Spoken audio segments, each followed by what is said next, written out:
Kalau gaji kamu 20-50 juta rupiah per bulan, secara logika nih ya, kamu harusnya sudah aman secara finansial. Tapi justru banyak orang di level ini yang paling jauh dari 1 miliar pertamanya. Dan yang bikin lebih aneh lagi, semakin besar gajinya kamu, semakin cepat uang itu hilang tanpa kamu sadar kemana perginya. Di video ini kita akan bongkar kenapa 1 miliar pertama itu justru yang paling sulit meskipun kamu sudah masuk kategori high income. Dan mungkin setelah ini kamu baru akan sadar, masalahnya kamu bukan di berapa besar kamu menghasilkan uang, tapi di bagaimana kamu terjebak di dalamnya.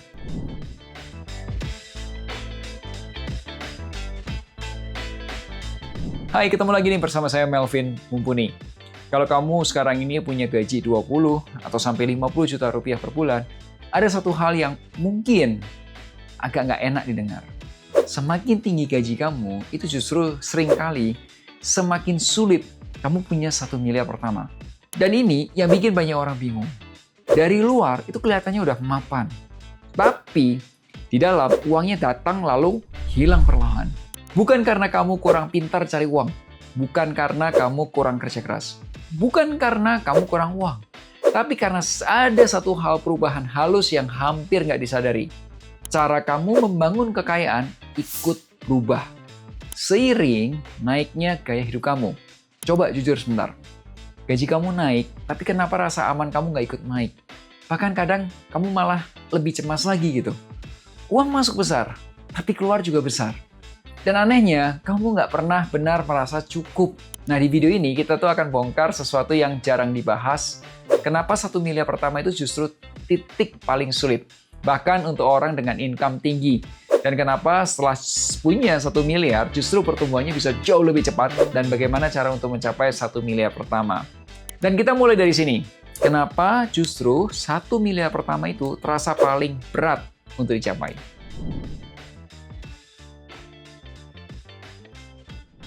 Sebelum kita bicara investasi, strategi, atau cara mencapai 1 miliar pertama, coba kita jujur dulu sebentar. Kenapa sih angka 1 miliar itu kayak rasanya jauh banget? Padahal mungkin income kamu tuh sudah 20 juta rupiah, 30 juta rupiah, atau mungkin 50 juta rupiah per bulannya. Karena sebenarnya semakin dekat seseorang ke 1 miliar pertama, semakin dia sadar satu hal yang nggak enak. Kerja keras aja nggak cukup. Dan kabar baiknya ini bukan berarti kamu harus kerja 2 kali lebih keras gitu. Tapi kamu perlu bermain dengan aturan main yang berbeda. Sejak kecil kita itu diajarkan, kalau mau lebih banyak uang, ya kamu harus kerja lebih keras. Naik jabatan, naik gaji, cari peluang baru. Tapi di titik tertentu, kamu mulai sadar ternyata semua itu ada batasnya. Karena waktu tidak bisa dilipat gandakan, tenaga juga tidak bisa terus dijual lebih mahal. Sementara kebutuhan hidup itu terus naik tanpa minta izin. Nah, makanya banyak orang mengira 1 miliar pertama itu cuma soal angka. Padahal bukan. Yang paling berat adalah perubahan cara berpikir kita untuk nyampe ke sana.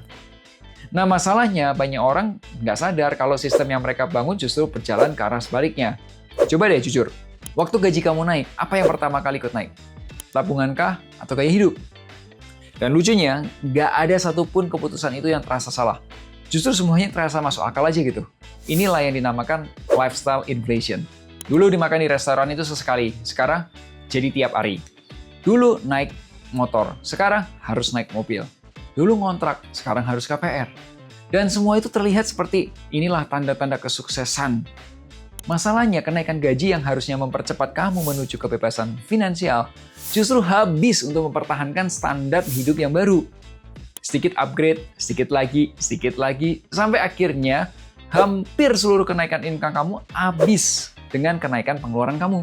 Dan disinilah banyak orang masuk ke jebakan yang disebut golden handcuff, borgol emas.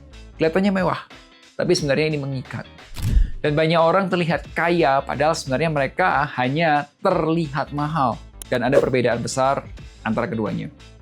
Saya pernah ngobrol dengan seorang klien, penghasilannya 40 juta rupiah per bulan. Kalau kamu lihat dari luar, kelihatannya sukses. Rumah ada, mobil ada, liburan ada.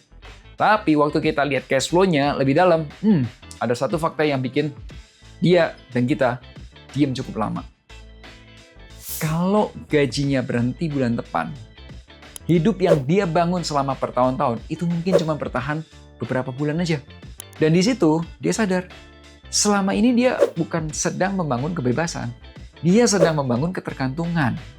Menurut saya, ini bagian yang paling berbahaya.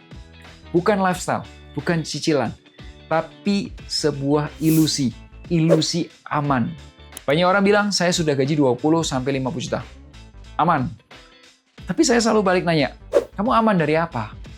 Kalau rasa aman kamu hanya bergantung pada gaji bulan depan, saya rasa itu bukan keamanan, itu ketergantungan.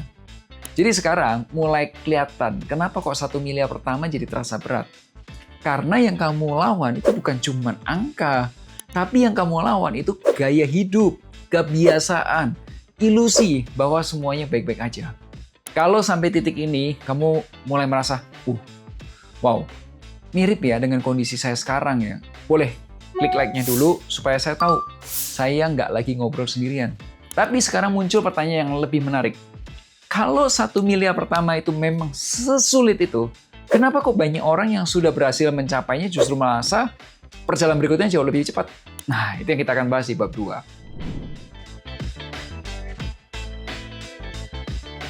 Kalau 1 miliar pertama itu sesulit itu, kenapa banyak orang yang sudah berhasil mencapainya justru merasa perjalanan berikutnya lebih cepat? Karena sebenarnya 1 miliar pertama itu bukan garis finish. Justru itu garis start yang sesungguhnya. Banyak orang melihat 1 miliar itu tujuannya. Padahal investor melihat 1 miliar itu ya kayak mesin. Nah, dalam investasi, uang itu bekerja. Masalahnya, kalau modalnya kecil, hasilnya pun juga kecil. Tapi kalau modalmu sudah mulai besar, ceritanya berubah. Contoh, gini deh. Kalau kamu punya aset investasi 100 juta, menghasilkan 12% setahun, maka pertumbuhannya adalah 12 juta rupiah per tahun. Kurang lebih 1 juta rupiah per bulan. Lumayan lah, puji Tuhan. Tapi 1 juta rupiah mungkin belum terasa mengubah hidup kamu. Nah sekarang bayangkan, angkanya berbeda. Kalau aset investasi kamu 1 miliar, dengan asumsi return yang sama yaitu 12% per tahun, maka potensinya adalah 120 juta rupiah per tahun. Atau sekitar berapa? 10 juta rupiah per bulan. Nah, di titik ini nih, uangmu sudah mulai menghasilkan angka yang sebelumnya kamu harus kejar 10 jutanya itu lewat kerja dari pagi sampai malam sebulan gitu ya. Sekarang coba pikirin deh. Ya, untuk naikin gaji 10 juta rupiah per bulan itu berapa lama waktu yang kamu butuhin? Kamu naik jabatan, pindah perusahaan, tambah tanggung jawab lagi. Mungkin 1 tahun, atau mungkin 2 tahun, atau mungkin lebih. Tapi ketika asetmu itu sudah mencapai ukuran tertentu, angka yang sama itu bisa datang tanpa kamu perlu wawancara kerja lagi. Saya pernah ngobrol dengan seorang klien. Waktu pertama kali datang, itu targetnya sederhana. Dia cuma ingin punya 1 miliar pertama. Dan beberapa tahun kemudian, ya tentunya ya, dengan strategi yang benar, dijalankan dengan sabar, dan dievaluasi dengan sadar. Akhirnya angka 1 miliar pertama tercapai. Yang menarik, yang berubah itu bukan gaya hidupnya. Yang berubah itu justru rasa tenangnya. Karena untuk pertama kalinya dia merasa punya pilihan. Dan di titik itu dia sadar. Tujuan memiliki 1 miliar pertama itu bukan supaya kelihatan kaya, tapi supaya hidupnya nggak lagi ditentukan oleh gaji bulan depan. Dan itulah alasan kenapa 1 miliar pertama itu sering menjadi titik balik. Tapi jangan salah ngerti ya, 1 miliar itu bukan akhir permainan. Justru disinilah efek snowball mulai bekerja. Kelihatannya lambat ya awalnya, bahkan kayak membosankan banget gitu. Tapi setelah aset mulai terkumpul, pertumbuhannya ikut membesar, lalu hasil pertumbuhan itu diinvestasikan kembali. Suatu hari kamu lihat portfolio kamu itu bertumbuh lebih besar daripada jumlah uang yang kamu investasikan. Disitulah efek compounding itu mulai benar-benar kerasa. Kalau sampai titik ini kamu sudah mulai punya target baru, coba tulis di kolom komentar. Berapa target aset yang ingin kamu capai dalam waktu 5 tahun ke depan? 500 juta kah? 1 miliar kah? Atau bahkan lebih? Saya penasaran baca jawaban kamu. Sekarang muncul pertanyaan berikutnya. Kalau kita sudah tahu kenapa 1 miliar pertama itu sepenting itu, bagaimana cara mencapai 1 miliar secara realistis. Itu yang akan kita bahas di bab 3. Nah, sekarang kita sampai ke pertanyaan yang paling penting nih. Tadi, kalau 1 miliar pertama itu memang jadi titik balik gitu ya, turning point. Lalu gimana cara kita mencapainya? Menurut saya, banyak orang sebenarnya sudah tahu harus investasi. Ya padahal banyak hal atau banyak kejadian fondasi keuangannya belum beres. Ibarat kamu bangun rumah, itu kalau fondasinya retak-retak gitu, kamu bikin lantai setinggi apapun ya risikonya ya akan ambruk lah gitu. Makanya sebelum bicara investasi, saya tuh selalu ngajak klien-klien, yuk lihat dulu kondisi keuangan kamu.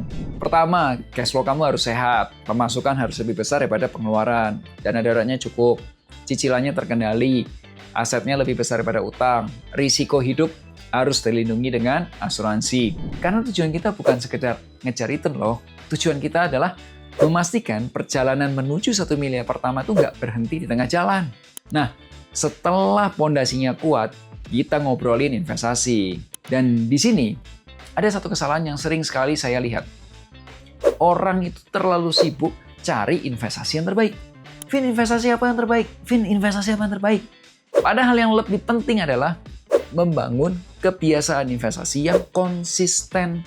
Karena kenyataannya, lebih banyak loh orang yang gagal karena perilaku daripada karena pilihan produknya. Faktanya, membangun 1 miliar pertama itu bukan lari sprint. Ini permainan lari maraton. Yang dibutuhin bukan sempurna.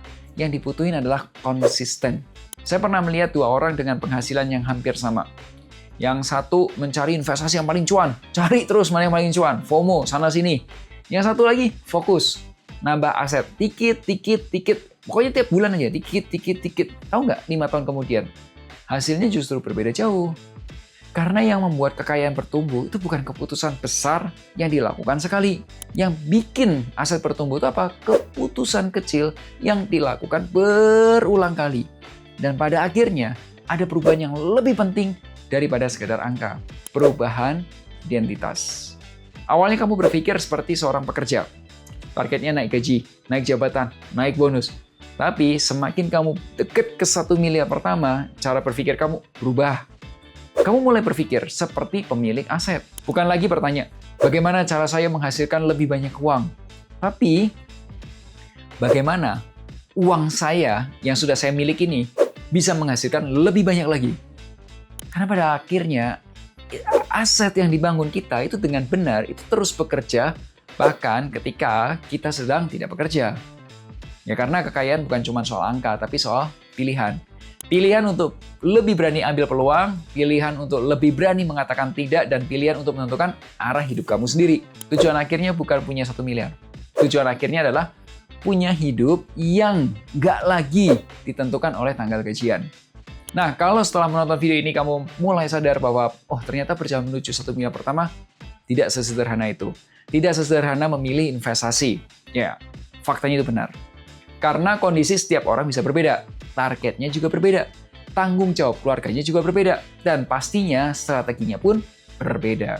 Kalau ingin tahu lebih lanjut mengenai strategi yang sesuai dengan kondisi keuangan kamu boleh ngobrol terlebih dahulu dengan tim admin Finansialku melalui WhatsApp atau link di sini, atau juga di deskripsi video ini, oke?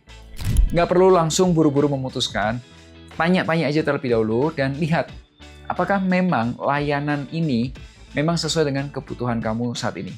Oke? So, ingat selalu hargai kerja kerasmu, share kalau kamu suka video ini. Sampai jumpa di Melek Finansial hari Rabu depan. Akhir kata, make a plan and get your financial dreams come true. Tonton juga playlist perencanaan keuangan.